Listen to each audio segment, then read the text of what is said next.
Kada se na izlazu iz Salaša starim putem za Negotin skrene levo, vrlo brzo stiže se u Sikole, negotinsko selo s kraja 15. veka, koje je prema najstarijim popisima imalo 34 kuće. Prapreci današnjih Sikoljana bili su, kažu, Arnauti sa Kosova, a prvi srpski rodovi, osnivači Sikola, izvesni Kupinići i Mirkovići, došli su iz Metohije. Njima su se, kako je zapisano u hronici sela Sikola pod naslovom Planina zove, kasnije pridružili i doseljenici iz Negotinske ravnice. Posle pada Smedereva, 1459. godine, u Sikole počinju da pristižu i srpski rodovi koji su posle Kosovske bitke migrirali u Gornji Vilajet, odnosno Šumadiju. O samom imenu postoje dve legende.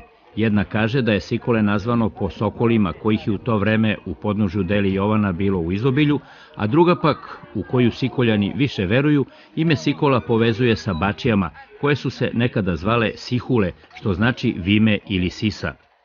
Prvobitno stanište Sikola bilo je prema predanju u ravnici između Kobišnice, Bukovča i Mokranja, odakle su kasnije Sikoljani u potrazi za pašnjacima prešli u podnožje Deli Jovana i tu ostali do današnjih dana. Sama činjenica, recimo da je po popisu 1991. bilo 358 kuća, znači kuća domova u selu, u Sikolu. Danas, odnosno sad na ovim zadnjim izborima je bilo 536 glasača, što znači da je drastičan pad, da ne kažem mortalitet. Sad treba naći moduse da se ti mladi vrate, sve to ne zavisi puno od toga od nas, od države, ali radimo na tome da se na neki način vrate. U centru smo sela i izgleda da je sve to lepo uređeno. Dokle ste s komunalijama stigli? Šta ste sve izgradili i šta vam nedostaje? Centar gde trenutno stojimo, mislim da je 266 tona je asfalta, znači presvučen je kompletan centar sa delom puta do Stevanskih livada, naše izletište koje nadam se da će u dogledno vreme biti vremena i para i za to. Presvučen je put, opet deo puta, ali baš presvučen, znači ne krpljenje udarnih rupa prema Negotinu, odnosno prema autoputu. Uradili smo kompletnu rekonstrukciju Doma kulture sa krovom, sa olucima, sa patosom u dole, pošto je baš je bilo ruinirano i trebalo je tu raditi. U prošloj godini stepenište i tako, uglavnom u centru sela. Šta je to što vam nedostaje od komunalija? Kakva je situacija sa vodom, sa snabdevanjem? Znate kako, sa vodom, gro domaćinstava, da ne kažem svako domaćinstvo ima svoje privatne vodovode, tako da vodovod na nivou sela se svodi na ovu česmu koja snabdeva školu, dom, ambulantu. Mislim, vodovod je baš u funkciji mesne zajednice, nema privatnih priključaka.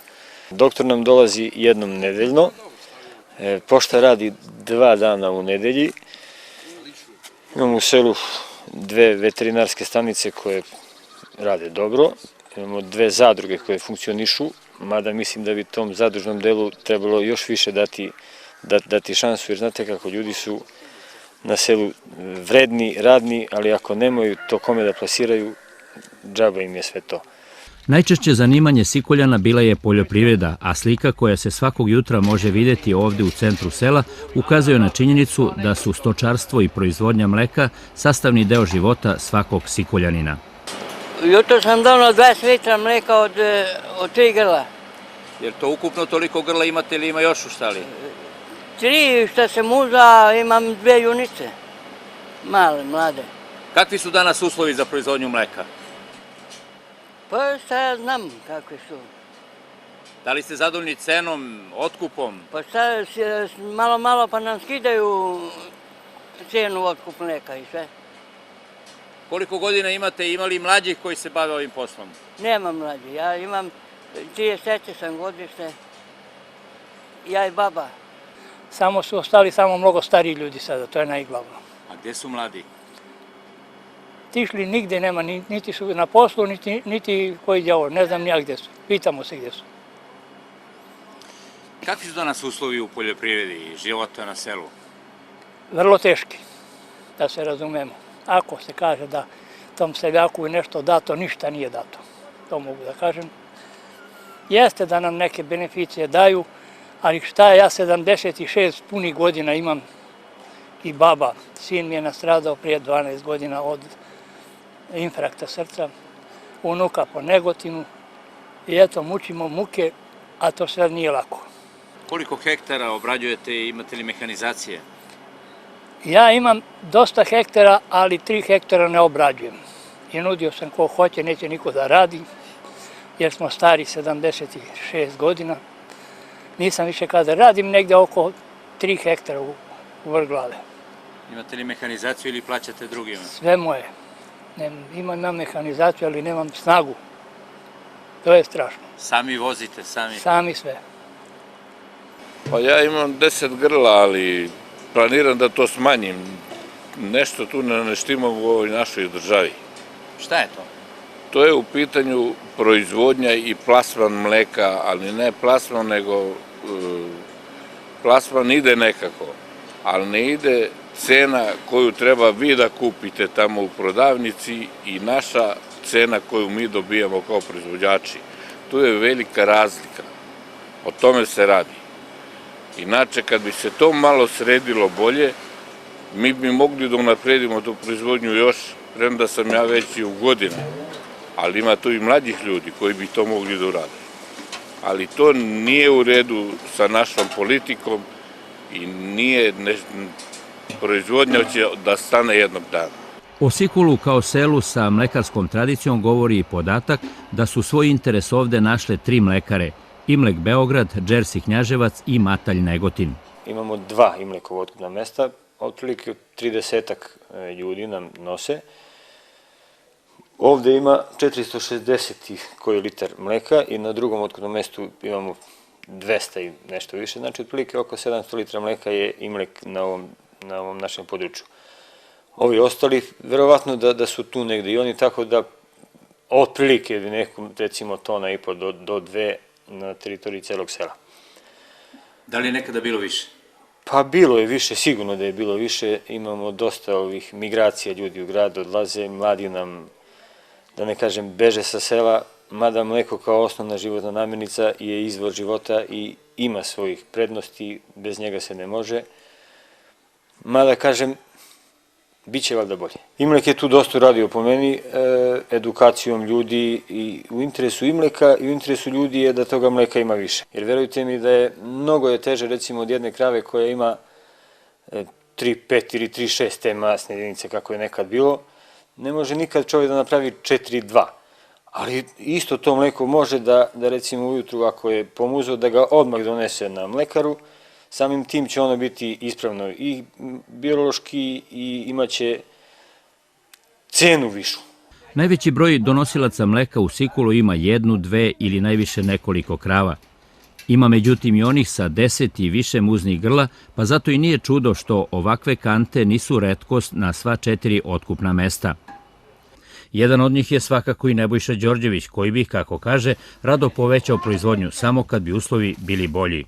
Imam sad trenutno 5 krava i 5 junica i 4 teleta. Pa nadamo se da povećamo još neko. Do koliko mislite da bi mogli da sa vašim domaćinstvom povećate stado i da to bude rentabilno jednoga dana? Pa mogu 15-20 možda, ali treba malo bolje uslovi i malo bolje cene. Ko vam još u ovom poslu pomaže? Nije to mali posao. Pa ja i žena i deda malo. Bilo je teško, ali to sam lično ja sagradio. Lično ja, 40 godine, pa sve do prije par godina. Ja sam vikendno to radio. Imao sam brata majstora, ja se bavim ja isto tome. I eto, pozajmica ovamo namo, slabo sam plaćao. Vikendno pozajmica. I koliko vidite, to sam završio skoro sve ja. Kada bi sada vaš unuk krenuo da tako nešto gradi, da li bi uspeo u ovim uslovima? Na ovim uslovima ne može. Ne može nikako sad na ovim uslovima. Evo, ja sam mu mnogo put rekao, ja kad sam bio njegove godina, ja sam i radio, i stvorio, i kupao mašini, i alatke, međutim, on sad ne može ništa da krene, stoji u mesto, dokle će, vidjet ćemo. Ja volim. Ako sam rastila u gradi, sam živala u grad tamo u Rumuniji, a ovdje baš mi se sviđa. Ima posao uvek, nešto ima da radiš uvek. Ima li podele na muški i ženski posao ili radite sve i u poljoprivredi i u kući? Dobro, šta je za muški mnogo teško poslu ne radim. Ja radi moj muž i deda ponekad i ako treba pomoć nađem. A ja za meni kao žena moram da radim sve. Čuvam djecu, spremem za jelo. Idem i na nivi, idem. Iz kuće Đorđevića vraćamo se ponovo u centar sela gde nas najpre privlači prijatan miris vrućeg hleba i svežeg peciva iz tek otvorene pekare. Pekara je dobro jutro. Dobro od jutro, kad radite? Od 19. decembra. I šta sve proizvodite? Hleba i lisnato i obično pecivo. Jer ima mušterija? Pa za zimu je solidno. Nije loše. Ljudi kažu dobro je da svako selo ima pekaru. Da li su se Sikoljani opredelili za vaše proizvode, s obzirom da ste u njihovom selu? Pa neki jesu, neki nisu još uvek. Nadamo se kad bude proleće stiglo da će da bude bolje. Videli smo pekaru, pre toga bili u mlekari, a sada idemo u Vodenicu, koja već više od jednog veka melje kukuruz, pšenicu, ječam, ovas i druge žitarice, po potrebi i suvu papriku.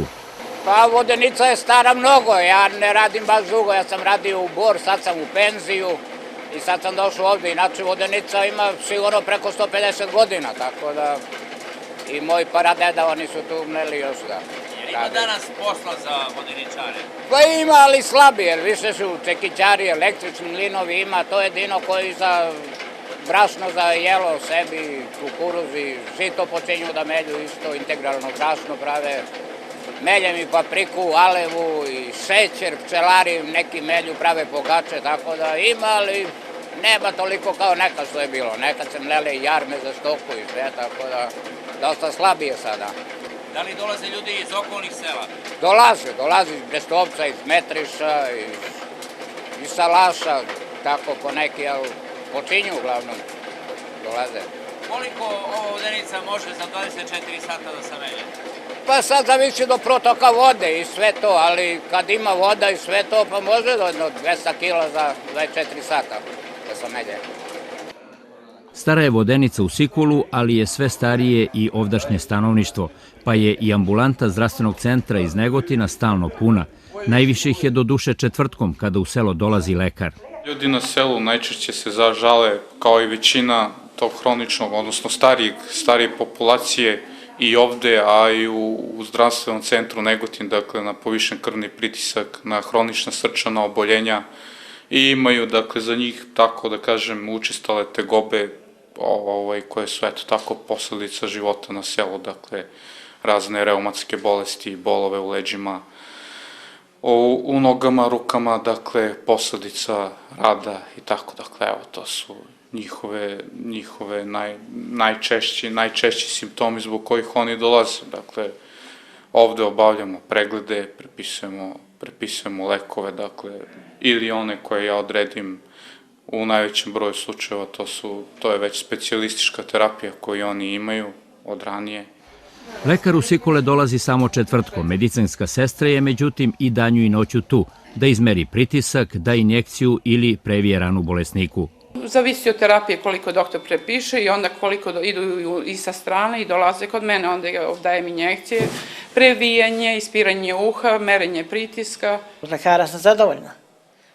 Uslove imam dobre i nikad nisu me vratili, nikad nisu, uvijek mi pripisali i uvijek sve mi bilo dobro. Na što se žalite najčešće? Ja od pritiska bolujem. Zadovoljni su Sikoljani radom lekara i medicinske sestre, ali su zato ljuti na državu i zakonodavca, što ih, kako kažu, teraju da i po nekoliko puta idu od sela do grada i obratno da bi došli do prepisanog leka. Ovaj lekar ti da uput kod specijaliste. Odeš kod specijaliste 25 km od ovuti i 25 od onuti. To su negdje 300 dinara. Pa onda posle nedelju dana dolaziš da ti ova napravi recepte. Pa moraš da ideš ponovo da ti oni tamo dadu lekove.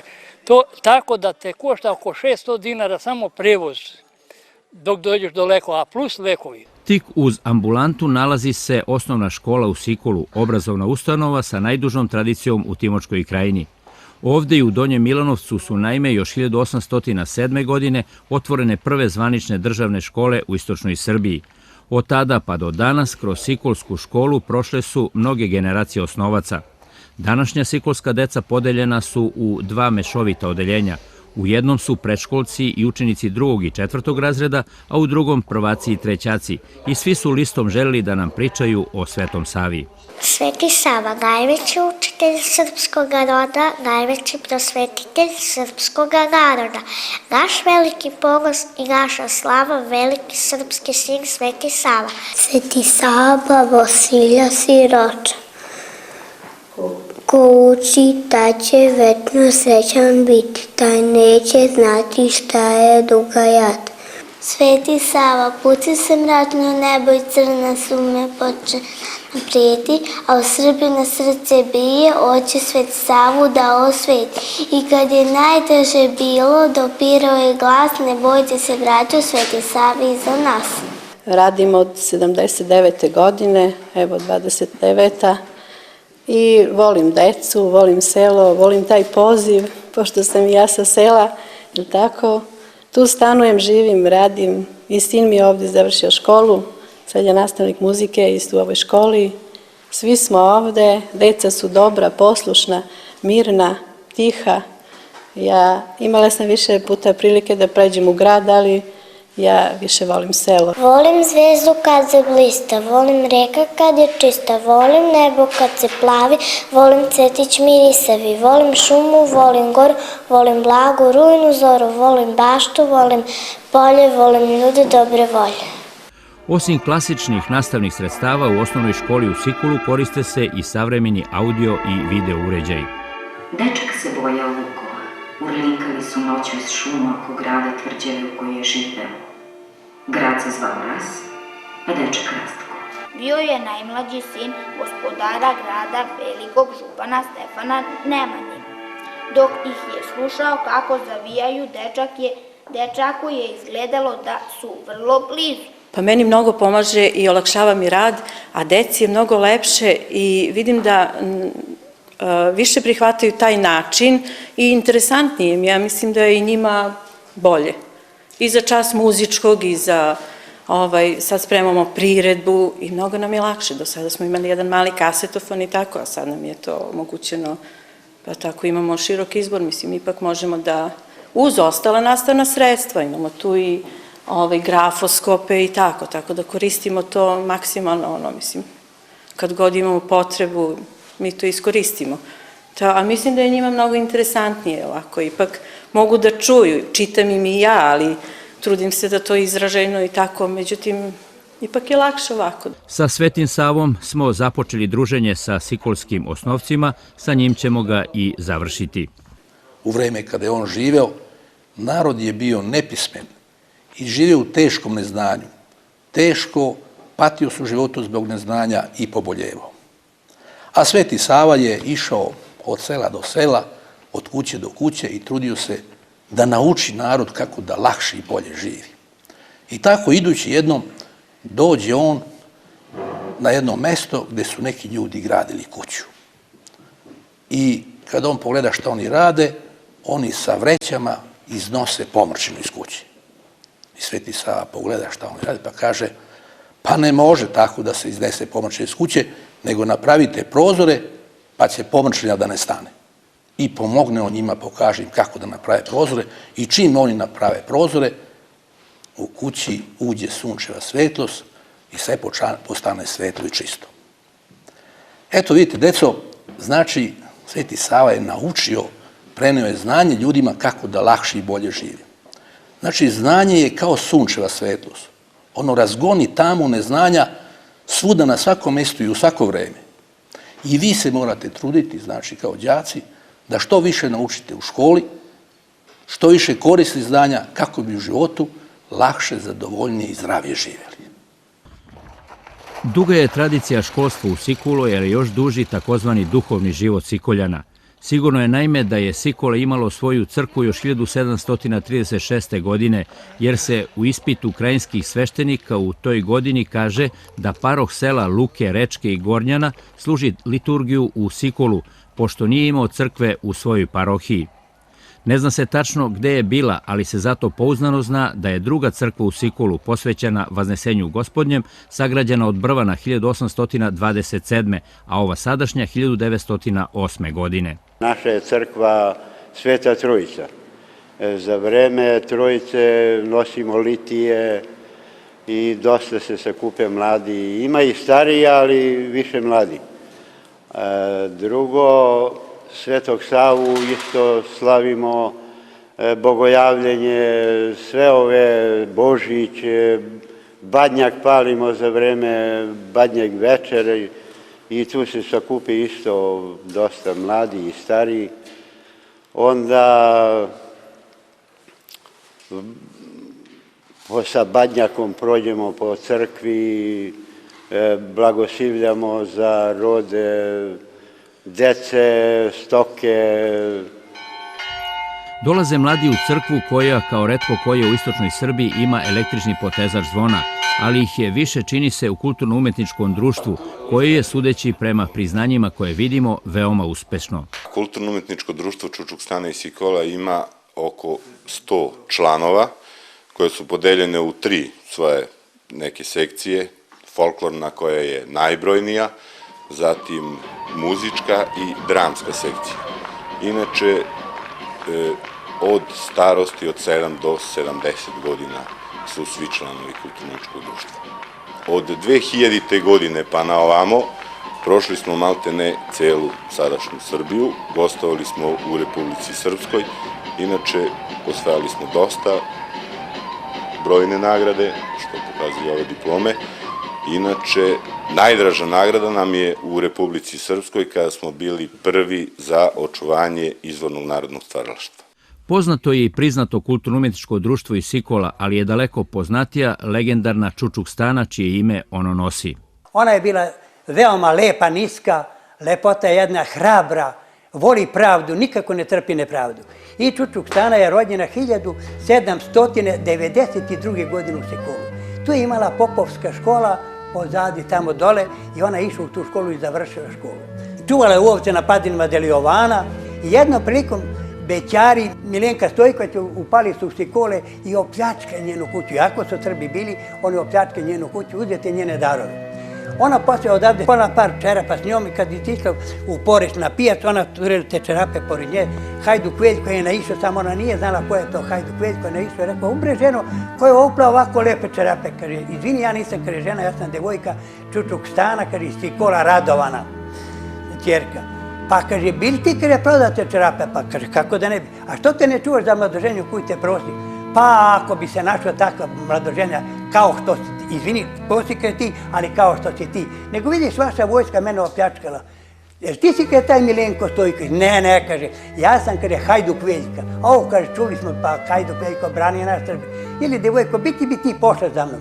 A njoj brat stojao tu u stojanu. Pa evo, ako dozvoli moj brat i moji roditelji, bi pošli. I on ostao se s njom tamo, a brat Stojan došao ovdje da mati i otac upoznaju se da se ona uda za Hajduk Veljka. Oni se nastanovali kod nekog u kući stanoja Abraša u Poreču i tu su prizimovali. Kad bilo u proleće, oni su pošli za Sikole, da vidi kod oca i mater i udari kod Mosne, sela Mosne kod Milanovca, na neku lijepu livadu. I tu Hajduk Veljko je rekao njegove da su u logoju, a na sred livade jedno veliko drvo imalo lepa krošnja, okićili se to ne zelenilom. Ajde, kada mi ćemo ovdje u Lad da se prislonimo. Oni se prislonišu u Lad, onda pevačimo od tebe. Raslo mi je badem drvo, tanko mi stoke. Pod njim leži Hajduk Veljko, s lepom devojko. Aktivni su Sikoljani u kulturi, ali ni u sportu, kažu, ne zaostaju. Imamo fudbalski klub, trenutno smo prvi u opštinskoj ligi Negotin i imamo planove za veći rang, ako tako održimo prvo mesto do kraja sezone. Stoni tenis imamo tamo u selu, imamo sto za stoni tenis i to tamo se igra. I bilo je dosta aktivno u prethodnih 2-3 godine. I tu bi otprilike mogla da se završi priča o Sikolu, da nije onog ali, jer do sada smo čuli priču o prošlosti i sadašnjosti Sikola. Zahvaljujući blizini Deli Jovana i Stevanskih livada, istorijskog mesta iz Drugog svjetskog rata i nekadašnjeg poznatog izletišta Timočana i Krajinaca, ima ono i budućnost. Tu su naime nekada funkcionisali ski staza sa žičarom, olimpijski bazen, tereni za male sportove, dom za smeštaj gostiju i drugi prateći objekti. A danas? To je i sada sve tu, samo što je ovo stanje koje sada vidite daleko ispod onog žičara je u raspadu, rastinje je krenulo, bazen sve više ne koristi, ima i staza koja je voda dolazila, dom je tu, teren za mali fudbal, teren za veliki fudbal, puno toga je ranije bilo ovde, to je po meni sad jedan, slikovito rečeno, rudnik prirodnih bogatstava koji evo stoji neiskorišćen. Ono što je sigurno ostalo, to je klima. Može li se to iskoristiti za neku budućnost, ne samo sela, već i ove sredine? Svakako.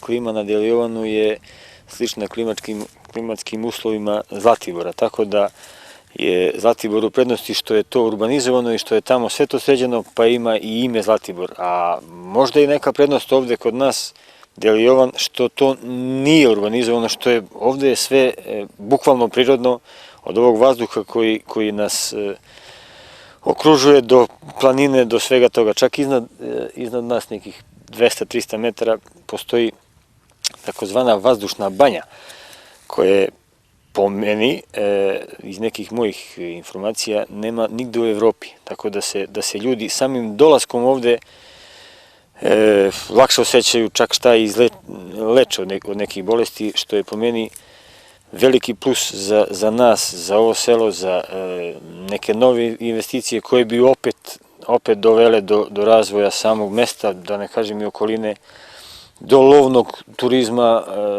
koji bi sam po sebi privukao i ljude i sam turizam i bolji život na selu. Ti naši ljudi sa sela bi plasirali taj svoj proizvod ovde, tako da bi obostrana, kako da kažem, obostrana saradnja bi bila dobra u korist svih nas. Napuštamo Stevanske livade, a zatim i Sikule, u kome su toga dana instrumenti meteorološke stanice Negotin pokazali uobičajene vrednosti za ovo doba godine. Trenutna temperatura vazduha sad u 1:30 je plus 5,1 stepen. Minimalna noćas je bila minus 5. I to je vremenski interval. Znači od 6:30 do 1:30 je temperatura varirala u proseku za 10 stepeni. Najhladnije je bilo 7. januara, tad je zabeležena temperatura od minus 14,8, a najtoplije je bilo, nisam sigurna, mislim da je 2. januara, tad je bilo plus 9,8. Na kraju još jedan pogled na Deli Jovan i Stevanske livade, turističko mesto kome će, verujemo, sadašnje i buduće generacije Sikuljana uskoro vratiti nekadašnji sjaj za svoju, ali i dobrobit cele Timočke i Negotinske krajine.